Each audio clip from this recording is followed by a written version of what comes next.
Earlier today, I was speaking with Matt, my producer, about who we could bring on that could speak directly to the situation in Charlotte, North Carolina that is being looked at by the entire nation. I said, yeah, Pastor Gabe Rogers. Immediately gave him contact info, and so glad that he had the opportunity to join us. He pastors Kingdom Christian Church in Charlotte. He's also a professor at Gordon Conwell Theological Seminary and an African-American man married to an African-American woman with a largely African-American congregation and Christian first and foremost above all. So I believe he is an ideal man to bring on the show right now. Gabe, welcome to the broadcast. Thanks so much for joining us. Hey, Doctor. It's a pleasure to be on your show again. Wonderful. So Let me ask you first, just your general feelings. What's going through your heart and mind as this hits our own area right now?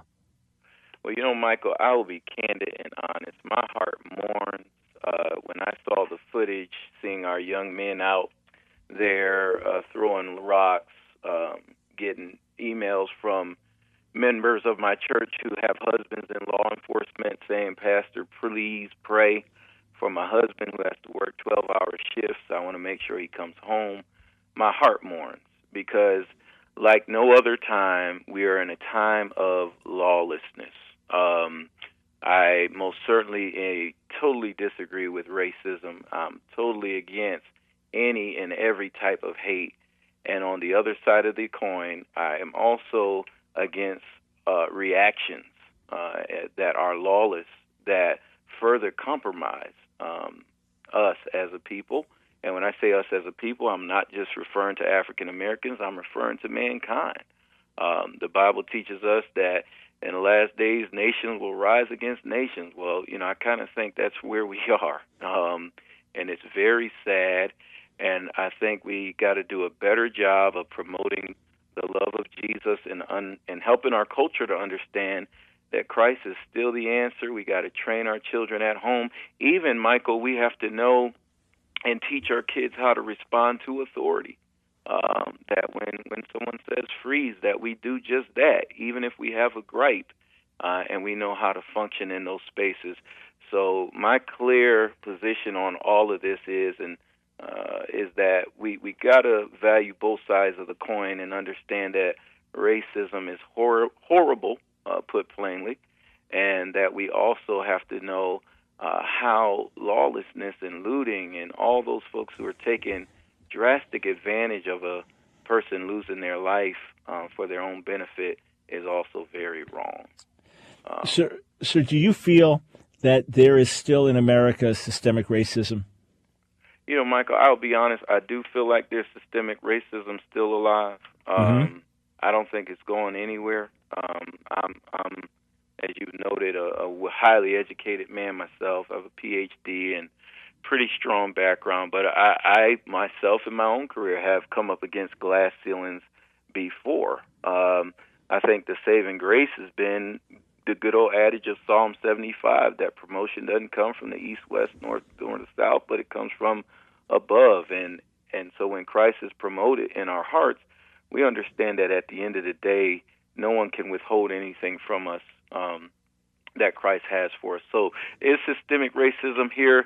It absolutely is here. But is the greater problem hate?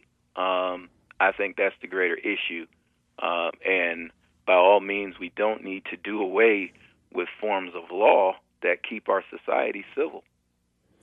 So why do you think it is, and this could tie in with what you just said, that your average, and I'm speaking totally broadly, totally generalized, your average white American has more trust in the police and the justice system than your average black American, which was highlighted with the OJ trial.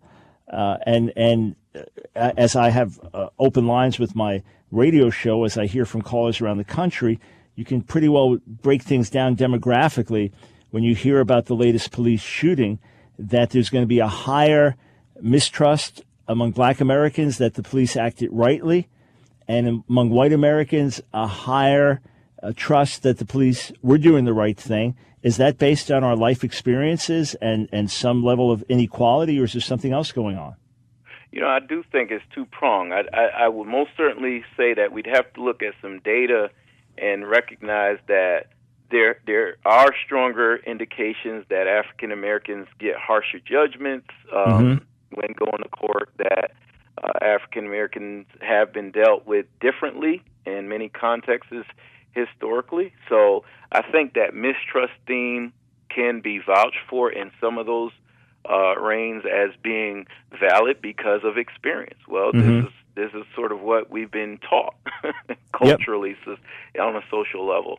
But I also will, and this may be outside of your question, but I want to make sure it gets in the interview, I also don't vouch for the hypocrisy amongst African Americans, which is we are so upset over the death of folks who are killed by Caucasian officers, but 80% or more of the black murders in Chicago, which is a bloodbath, are black-on-black crimes.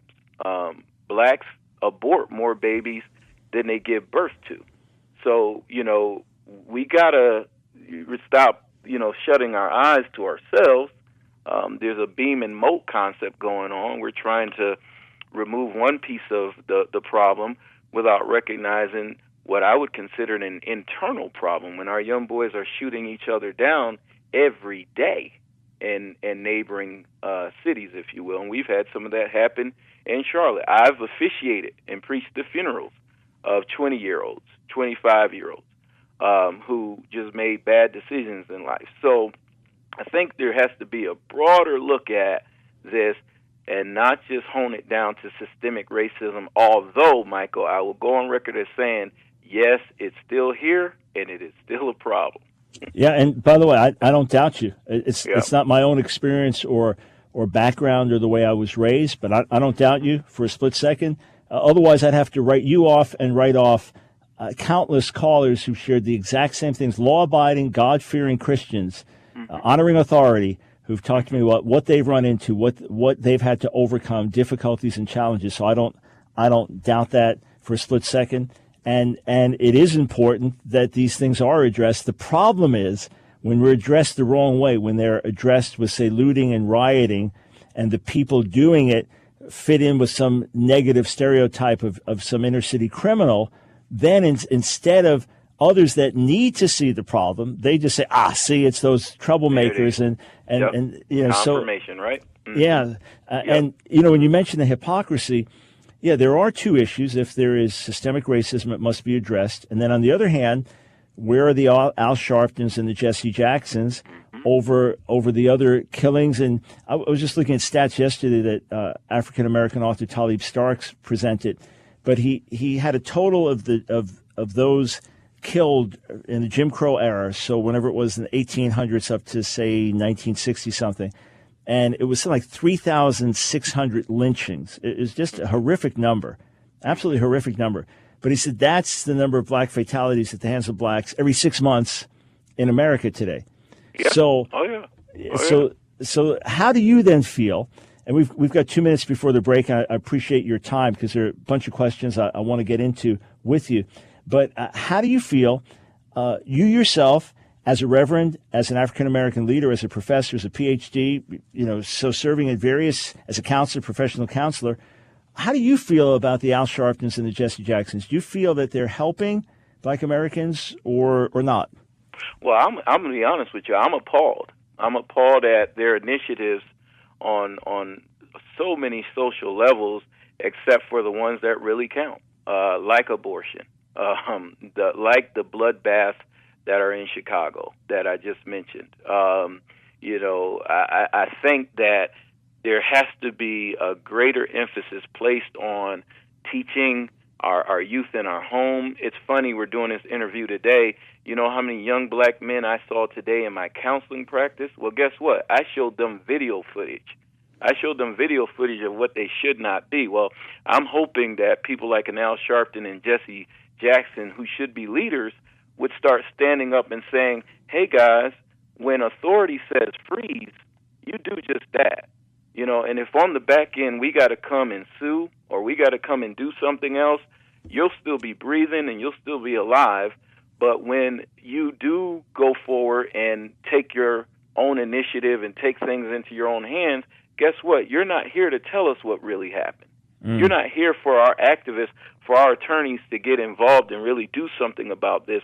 And exactly, Michael, to have our youth out in the streets acting in such a way that further confirms what other people want to think about African Americans adds to the problem.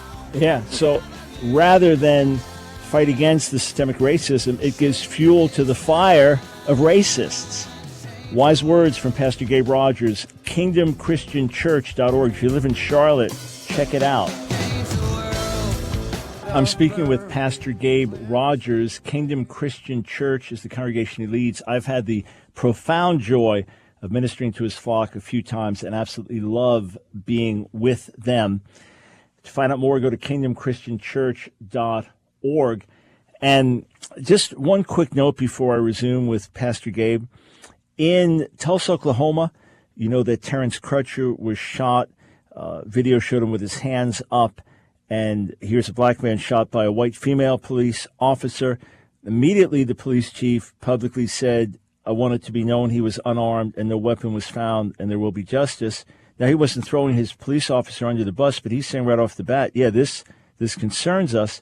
And here I'm reading this note from the Tulsa Regional Chamber President and CEO Mike Neal. First and foremost, we at the Tulsa Regional Chamber wish to express our heartfelt condolences to the family and friends of Terrence Crutcher. We grieve with you for his loss. His family members are part of the Chamber family. So is his loss also felt deeply within our community. In the midst of this tragedy, we commend Tulsa Police Chief Chuck Jordan and Tulsa Mayor Dewey Bartlett for meeting with the Crutcher family and community leaders as the details of the story first became known. Both Chief Jordan and Mayor Bartlett have exhibited professionalism and transparency in handling the situation thus far, and we trust this will continue throughout the investigation. So here's a police chief and the mayor immediately meeting with the family. It doesn't bring the man back, but these are the kinds of things that need to be done. So, Gabe, back to larger concerns within the African-American community right now. One thing anybody will immediately spot visiting your church is you're about families, you're about kids, you've got moms and dads actively involved, working men and women, and yet there is a disproportionate number of babies born out of wedlock in the black community, disproportionate number of babies aborted, disproportionate number of people on welfare, and this is post-civil rights movement. Do you think that this is part of an intentional desire by some sectors of society to keep black Americans down, and hence these policies meant to be helpful or actually harmful? Do you think it's Satan causing a breakdown of the family, or people mean well, but they've hurt others with the welfare system? It's a big question, but you're a thinker and you've addressed these issues for years. Speak to me candidly. Yeah, well, I love almost every answer you threw in there, Michael. I most certainly think that it starts with Satan. I think it's evil. I think that anytime there is a moral decline, it is, put candidly, because of evil and some things that have been put in place. We know going years back, even from the creator of Planned Parenthood, she was clear about getting the Negro preacher to be evasive of certain issues and to champion certain causes, and somewhere along the line convinced our people to denigrate family values. And that's where we have landed. You know, back when I was a child, having a baby out of wedlock started to become more and more popular. We know as of today, 28% of all black men will end up in prison. 28%. That is an astounding statistic, especially when you add that to those who will be killed in abortion or on the streets, even those who are innocently murdered, like the person in Oklahoma who were saddened by being shot in such a scenario. But I think our big problem is the moral decline. I'd like to share this, Michael. Deuteronomy 6 and 7 teaches us that we should teach our children diligently. We should talk to them when we sit in the house and when we walk by the way and when we lie down and when we rise up. Basically, the Bible teaches us that we should teach our kids in the home how to perform as dads. My 3 sons will learn how to be good fathers, not because parenting was subcontracted out to a teacher in the public school system, especially these days. They're going to learn how to be good dads because of what they see in me. Right now, Gabe Jr., he says it every day, Daddy, he's only 5, I want to be a preacher and a businessman, and I want to fly all over the country. Well, guess what? He is being cognitively trained now to think like a man, to have responsibility, to love his wife, to do those things as early as the age of 5. And I think one of the major fallacies that happen with African Americans is dads became unnecessary at a certain point. Many of our men, and we're to blame for that, bruised our women over time. We went to jail. We died in the streets. And we are getting the product now. We are reaping fatherless sons who would have learned authority. Let's keep that in mind. A boy learns authority from his dad. One of the things that makes my 3 boys act right, and one of them's too young for this, but one of the things that makes them act right is we got to spare the rod, spoil the child philosophy. So they know they have no choice. So by the time they go and meet Dr. Michael Brown in seminary school or at the college and university, guess what? They're answering you, yes, sir, no, sir. That is their immediate answer because they have been trained. And I think that if we want to win the culture back again, we're going to have to go back to fundamental values on this stuff and really tap back into raising up children and youth and strong men who know how to regard their homes. And then, of course, our sweet wives, daughters, and sisters will have a solid foundation to layer upon. And the thing that's so ironic is that in many ways, in the Black American culture, family is even more highly esteemed than in certain white American circles. And yet there's been this tremendous tearing down of the family. But it still comes back to, if we start right here, we start today, following Jesus and following biblical principles, beginning in our personal lives and families, that fixes 99% of the other issues. You nailed it. You knocked it out of the park. When Jesus is Lord, when we seek first the kingdom of God and his righteousness, everything else is added unto us. It works that way. And it's amazing, to your point, Michael, how society is looking for answers in so many different and other domains instead of breaking down and remembering that if my people who are called by my name would humble themselves, pray, seek his face, turn from their wicked ways, he'd heal our land. And if African American communities are going to be healed, guess what we got to do? We got to do what some folks did even in the times of slavery. You know what they knew how to do, Michael? They couldn't do much, but they'd start singing songs like Let's Go Down by the River. Well, when they began to sing that song, Let's Go Down by the River, that was a song siphoning the group that later on, let's meet down by the river for prayer. And they would pray. And the blessing of coming through the Jim Crow era was that our forefathers were able to pray and break the bind of the enemy. And this is the reason why men like myself today can build a new church, as we're doing right now. We own a counseling center. We own certain other things. But it's the power of prayer in destroying darkness. Yeah. And to find out, sorry to jump in there, to find out about Pastor Gabriel Rogers and his church, kingdomchristianchurch.org. We'll be right back.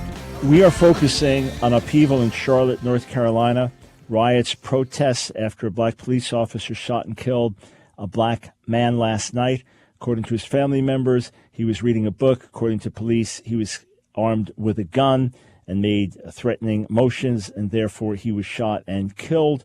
Of course, massive upheaval over that, and about a dozen or as many as 16 officers injured, cars trashed, police using tear gas, and this is right in our backyard. So speaking with Pastor Gabe Rogers, and Pastor Gabe holds a PhD. He is a counselor, and a professor at Gordon Commonwealth Theological Seminary, pastor of Kingdom Christian Church. If you're in the greater Charlotte area and want to find out about their church, it's dynamic. I've been blessed to speak there on a couple of occasions and thoroughly love my time there. Go to kingdomchristianchurch.org. Pastor Rogers, big question for you, sir. Mm-hmm. The welfare system, which leads to an entitlement mentality. Let's say that in the aftermath of segregation, people meant well. We're trying to even things out. We're trying to help those that did not have help.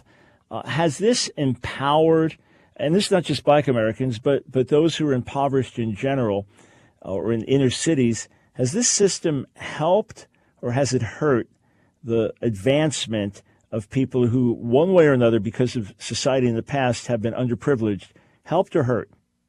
I like the answer of hurt with a asterisk. There are some well-meaning, pure individuals by which work the welfare system. I've been blessed to work with folks who had systematic monies to help them get their counseling services and such, and who have legitimately got on their feet and got back on track and do quite well in life. So I say hurt with that asterisk because I think the overwhelming, Michael, impact has been that it has systematically hurt, as you put it, not just African Americans, but all those impoverished who, at a certain place in that system, just found it easier to stay on the system. There is no incentive. What's the real incentive to come out of entitlement? What's the real incentive to decide to break through this glass ceiling of just getting by on well enough? So anytime there is just a handout as opposed to a hand up, I think that it is harmful. One of the things I've noticed, even I can use the model of our counseling practice, we find that those folks who pay a copay instead of those folks who just get services freely, guess what? They come back a whole heck of a lot more often.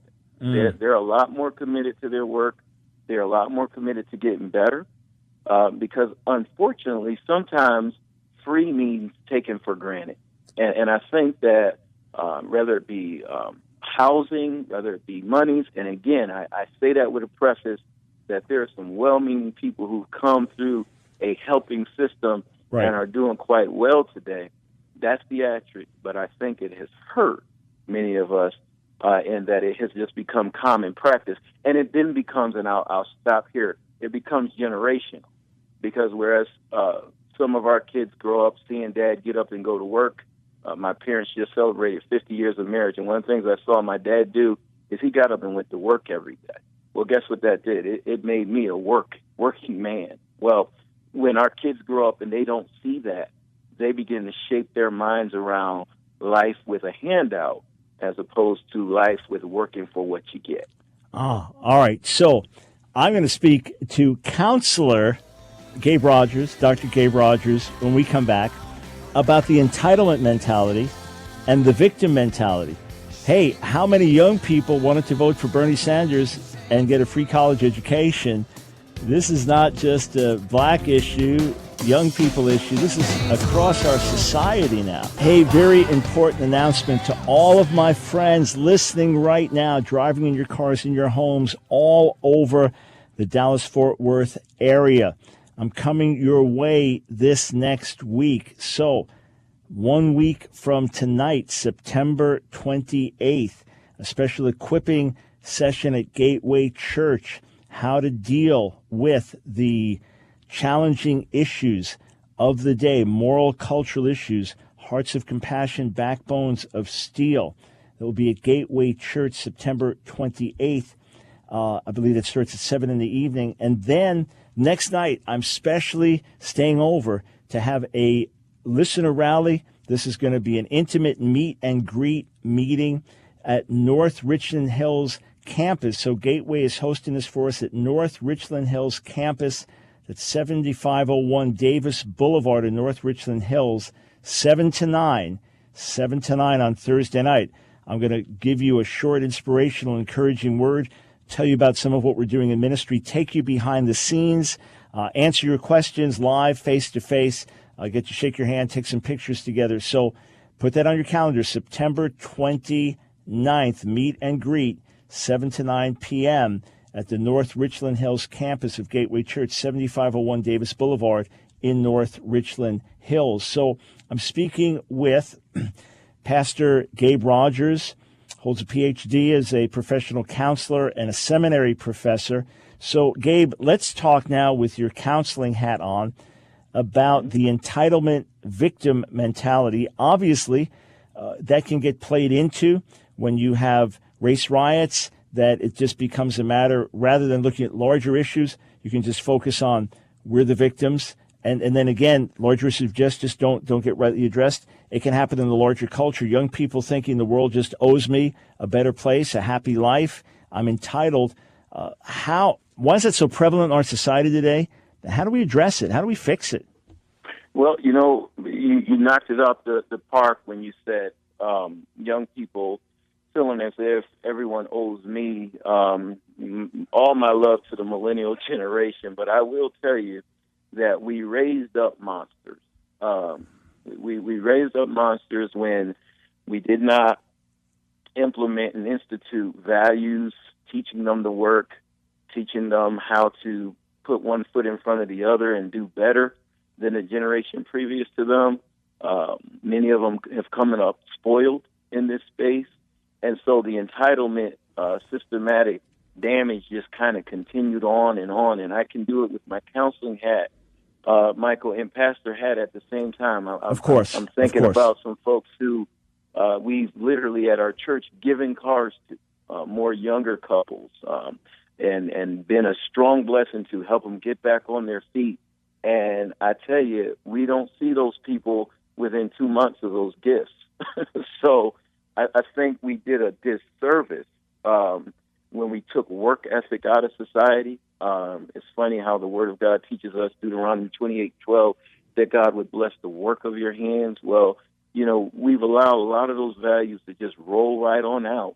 And the entitlement mindset of, I can just get by right here with what government is giving me, or I can go church to church and just get by on benevolence, or I can do whatever as long as someone's giving me something free, has created a monster, both culturally and societally. And again, that's not just a black problem, but across the continuum. And I think we're looking at the harvest of what we produce. All right. So, as pastor, counselor, father, professor, you put on all the hats at once, whatever you like. How do we address this? How do we fix it at a practical level? How do we work against this entitlement, me first, generation selfie mentality? I love it, Michael. Number one, the church is going to have to get back in place with preaching the gospel of Jesus Christ. I mean, I'm just going to put it candidly. Pastors have to go back to teaching, discipling, because discipling is different from preaching.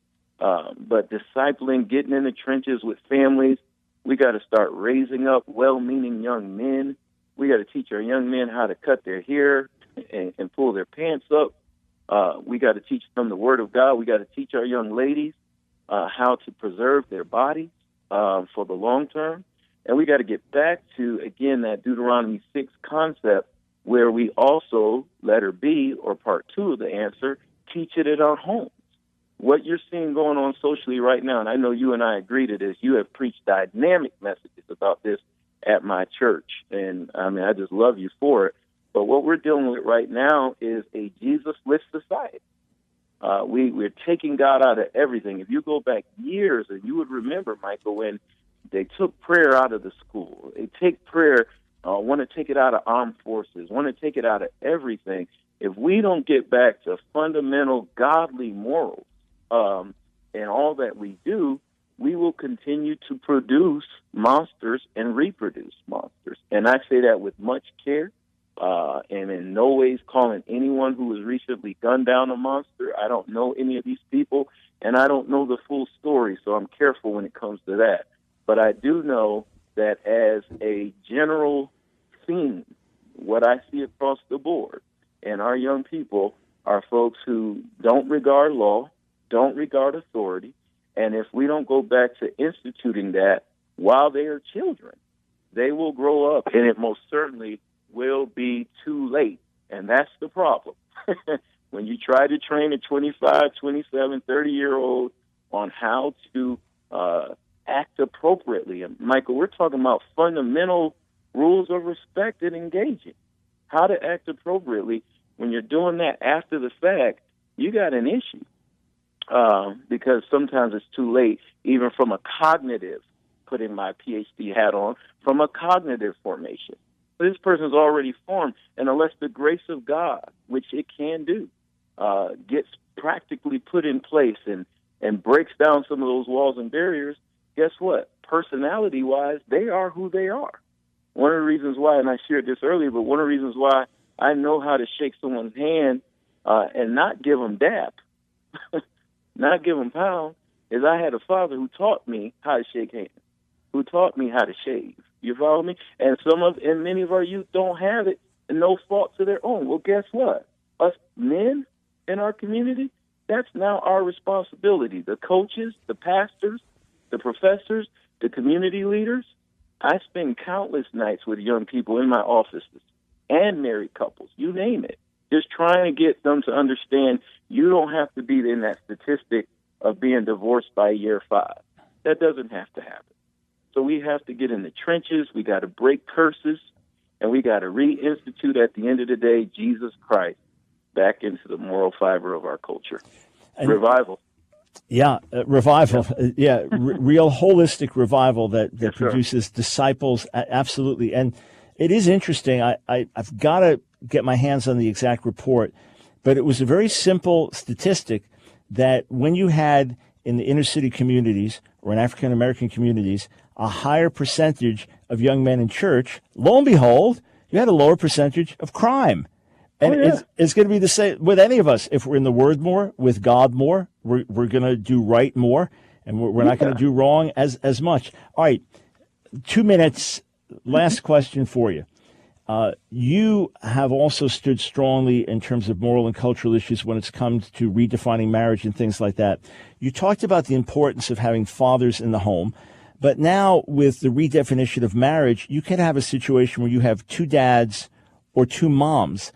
Again, you've got years of counseling experience. What's missing when you have the absence of either a mother or a father? How important is it for a child to have both in their upbringing? Both of them are so germane, and that's what makes the movement towards 2 dads and 2 moms so evil and so wicked. You see, a young boy needs his mom to nurture, to be caring and to be understanding, to rub his head for the first time. And that same young boy needs his dad to take him outside and have him box him up under a basketball goal and dunk on him and tell him to get back up and come on, shoot again. You know, he needs that. He needs the muscle of his father. He needs his father to nurture him too. He needs his dad's hug. But he most certainly cannot be made into a man as he would be with just his mom. Thank God for those folk who had the grace of God and they still became great men despite a father. Yeah. But he needs a necessary dad, and he needs a sweet, loving mom to care for him and walk him through. See, oftentimes, and I know I'm down to 60 seconds, we get away from God's best. Can you raise a child with one parent? Of course you can, because God will be a father to the fatherless. But what's God's best, Michael? And that's what I always tell people. You know, it's just God's best for my 4 children to have Gabe and Stephanie Rogers, to raise them up to be well-meaning people in this society. And I think that that's what we got to get back to, because if we keep making exceptions just because certain groups of people want it their way, we're going to be in big, big trouble down the road. Yes, we are. Reap the harvest. I'm with you step for step, sir. And you knocked it out of the park. KingdomChristianChurch.org. Gabe, thanks for joining us today.